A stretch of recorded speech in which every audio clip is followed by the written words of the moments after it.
Hello बच्चों, मैं Basant Kumar Gupta class first year के फिजिक्स सेकंड पेपर की आगे की चर्चा प्रारंभ कर रहे हैं।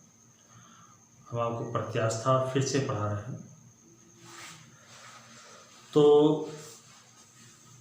जो चर्चा थी हमारी वो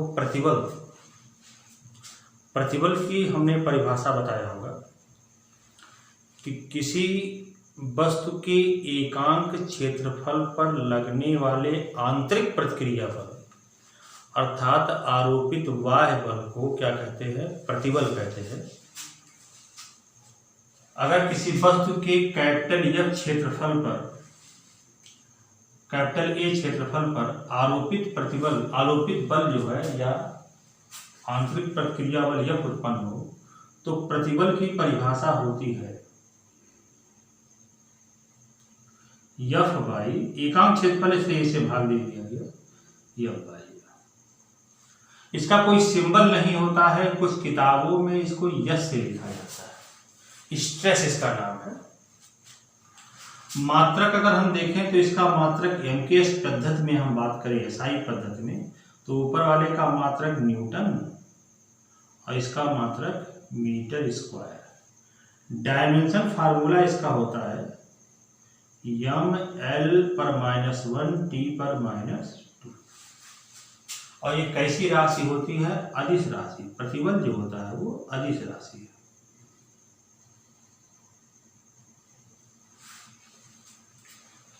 अब प्रतिबल जो है आपका ये जो है मुख्यतः 3 प्रकार का होता है। ये जो प्रतिबल आपका कितने प्रकार का होता है? 3 प्रकार का होता है।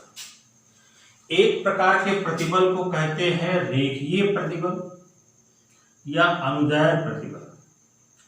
रेखीय प्रतिबल या क्या बोलते हैं इसको? अनुदैर्घ्य प्रतिबल। दूसरे प्रकार के प्रतिबल को कहते हैं अभिलंब प्रतिबल। इसका एक नाम दाब भी होता है, अभिलंब प्रतिबल। और तीसरे प्रकार के प्रतिबल को कहते हैं अपरूपक प्रतिबल या इसका एक नाम है स्पर्श रेखीय प्रतिबल। स्पर्श रेखीय प्रतिबल। तो पहला प्रतिबल आपको मैंने बताया रेखीय प्रतिबल। ये प्रतिबल तब उत्पन्न होता है जब विरूपक बल लगाने पर उस वस्तु की लंबाई बढ़ जाए। वस्तु की लंबाई में जैसे छड़ है, तार है, उसको आप खींचिए लंबाई की दिशा में तो रेखीय प्रतिबल उत्पन्न होता है, अनुदैर्घ्य प्रतिबल भी कहते हैं।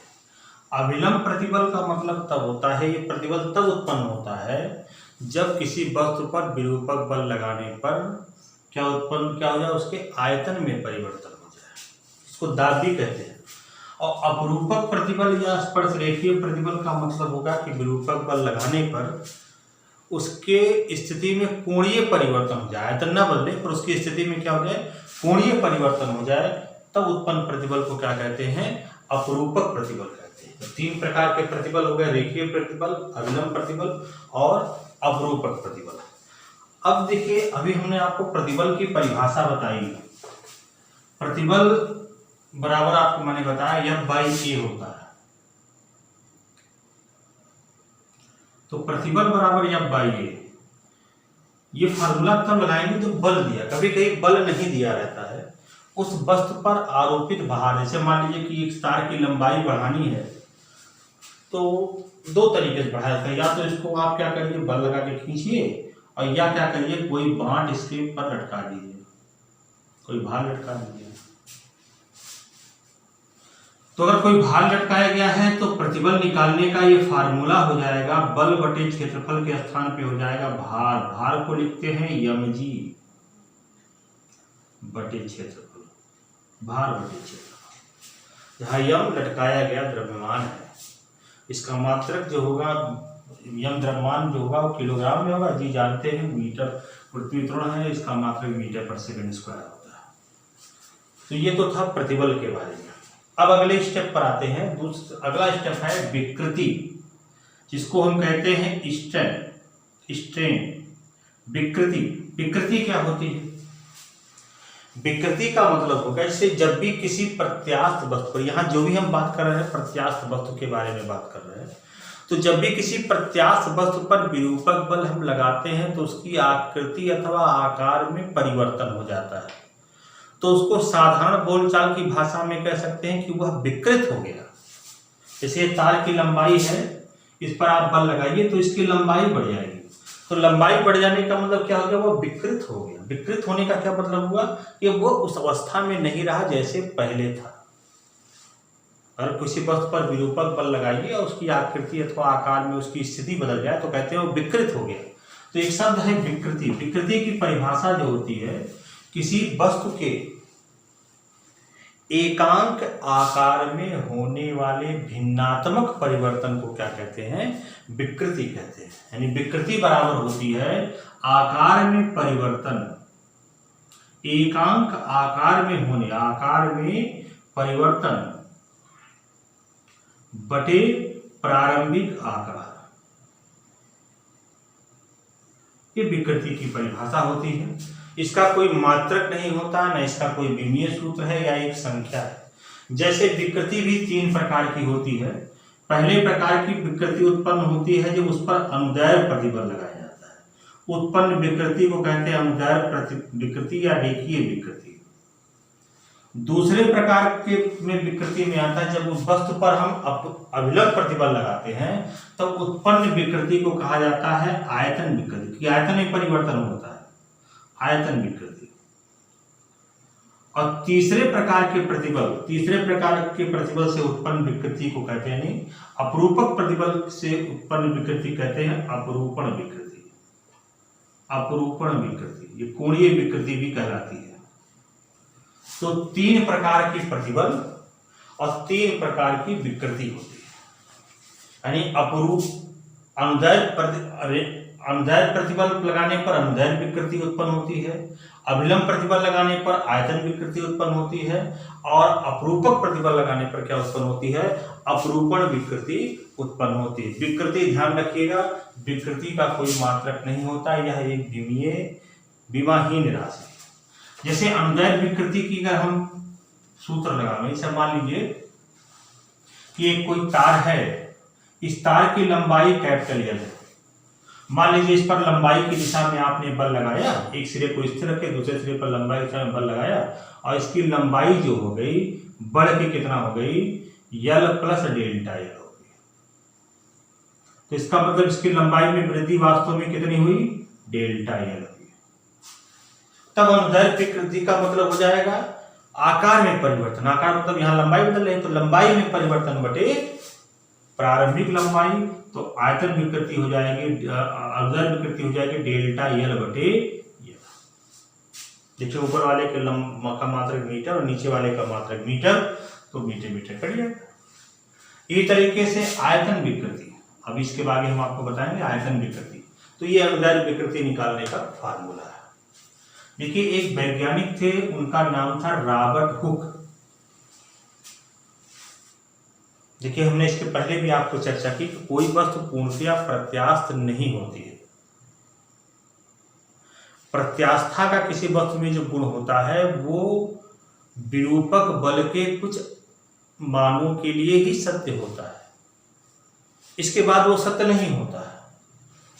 तो रॉबर्ट हुक ने लघु परिवर्तन के, लघु विकृतियों के संबंध में प्रत्यास्थ वस्तुओं के लिए एक नियम प्रतिपादित किया जिसको हम कहते हैं रॉबर्ट हुक का प्रत्यास्था संबंधी नियम, या इसको सिर्फ हुक का नियम भी कहते हैं। तो हुक का नियम क्या है? रॉबर्ट हुक यानी हुक का प्रत्यास्था संबंधी नियम, हुक का नियम। ये जो नियम है छोटे विकृतियों के लिए होता है, लघु विकृतियों के लिए। तो हुक का नियम ये हो गया कि इस नियम के अनुसार लघु विकृतियों के लिए, लघु विकृति मतलब बहुत ज्यादा परिवर्तन ना हो, लघु विकृतियों के लिए किसी वस्तु पर आरोपित प्रतिबल उसमें उत्पन्न विकृति के क्या होता है? अनुक्रमानुपाती होता है। आरोपित प्रतिबल किसके अनुक्रमानुपाती होता है? उसमें उत्पन्न विकृति के क्या होता है? अनुक्रमानुपाती होता है। समझ में आ गया? अब देखिए प्रतिबल समानुपाती विकृति, तो प्रतिबल जब समानुपात को हटाते तो एक नियतांक रखा जाता है, यहाँ नियतांक रखा गया E इंटू विकृति, या E बराबर क्या हो जाएगा, प्रतिबल बटे क्या हो जाएगा, विकृति।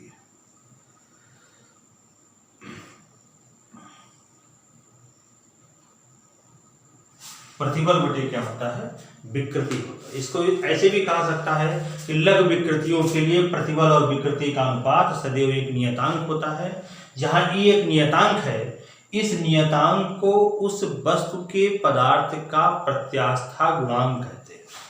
यानी ये भी उस, देखिए प्रत्यास्था गुणांक वस्तु का के पदार्थ, वस्तु का गुण नहीं होता, वस्तु के पदार्थ का गुण। जहां E क्या है, एक नियतांक है, इस नियतांक को क्या कहते हैं, वस्तु के पदार्थ का प्रत्यास्था गुणांक। अर्थात कहने का मतलब हो जाएगा कि प्रत्यास्था गुणांक जो होती है E बराबर प्रतिबल बटे विकृति, प्रतिबल बटे क्या होती है, विकृति होती है। अब देखना इसका मात्रक क्या होगा। प्रतिबल का जो मात्रक होता है वो न्यूटन प्रति मीटर स्क्वायर होता है, विकृति का कोई मात्रक होता नहीं है, तो इसका भी मात्रक क्या हो जाएगा, न्यूटन प्रति मीटर स्क्वायर।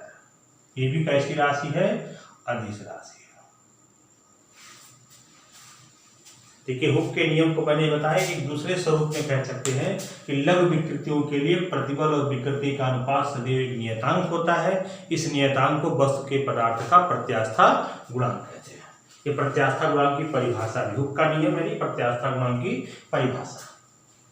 अब चूंकि अभी मैंने बताया कि प्रतिबल कितने प्रकार का होता है, 3 प्रकार का, और विकृति, उसके संगत विकृति भी कितने प्रकार की होती है, 3 प्रकार की होती है। तो इसका ये मतलब हुआ प्रत्यास्था गुणांक भी कितने प्रकार का होगा, 3 प्रकार का होगा। तो पहले प्रकार के प्रत्यास्था गुणांक को कहते हैं यंग प्रत्यास्था गुणांक, को लिखते हैं इसको y। पहले प्रकार के प्रत्यास्था गुणांक को क्या कहते हैं, यंग प्रत्यास्था गुणांक, और इसका मान होता है अनुदैर्ध्य प्रतिबल, अनुदैर्ध्य प्रतिबल बटे अनुदैर्ध्य विकृति, या रेखीय प्रतिबल बटे रेखीय विकृति।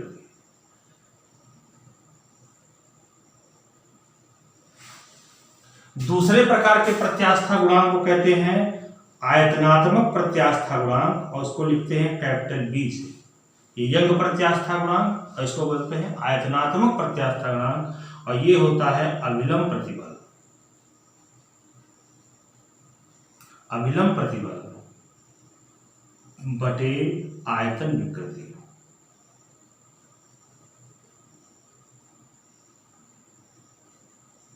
और तीसरे प्रकार के प्रत्यास्था गुणांक को कहते हैं दृढ़ता गुणांक, जिसका सिंबल है ईटा। ईटा बनाने का तरीका आप यन बनाते हैं, इसको थोड़ा बढ़ा दीजिए। ईटा ये ग्रीक अक्षर है, इसको बोलते हैं दृढ़ता गुणांक। इसका मान होता है, ये होता है अपरूपक प्रतिबल या स्पर्श रेखीय प्रतिबल, अपरूपक प्रतिबल बटे अपरूपण विकृति, बटे क्या होता है, अपरूपण विकृति होता है। तो 3 प्रकार के प्रतिबल और उसके संगत 3 प्रकार की विकृति होती है, इसलिए प्रत्यास्था गुणांक भी क्या होता है, 3 प्रकार का होता है। यंग प्रत्यास्था गुणांक, आयतनात्मक प्रत्यास्था गुणांक, और ये होता है दृढ़ता गुणांक। और तीनों का एक ही मात्रक है, यानी वाई बी ईटा का मात्रक वही होता है न्यूटन प्रति मीटर स्क्वायर। डायमेंशन फार्मूला भी वही होगा जो प्रतिबल का था, ml पर -1 t पर -2 होता है। उम्मीद करते हैं आप लोगों को समझ में आया होगा। अब क्रम से इन सब की परिभाषा लिखना है, यानी आपको जब नोट्स बनाना है तो पहले हमको प्रत्यास्था की परिभाषा लिखना है। मैंने प्रत्यास्था की परिभाषा इसके पहले वाले वीडियो में बनाया, नए बच्चे ध्यान दें, पुराने तो आपके बनाए होंगे नोट, जो नहीं बनाए उनके लिए प्रत्यास्था की परिभाषा लिखेंगे। इसके बाद प्रत्यास्था की सीमा लिखेंगे,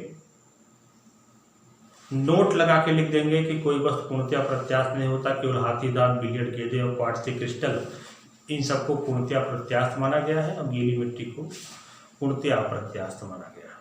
इसके बाद प्रत्यास्था की सीमा आपने लिखा, प्रतिबल लिखा, प्रतिबल की परिभाषा लिखा, मात्रक लिखा, डायमेंशन फार्मूला लिखा।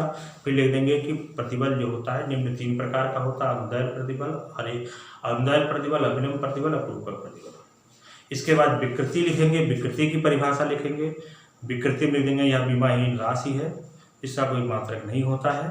अब विकृति भी क्या होती है, 3 प्रकार की होती है। हुक का नियम लिखेंगे, हुक का जो नियम लिख लेंगे तो अब लास्ट में लिख लेंगे कि प्रत्यास्था गुणांक भी 3 प्रकार की होती है।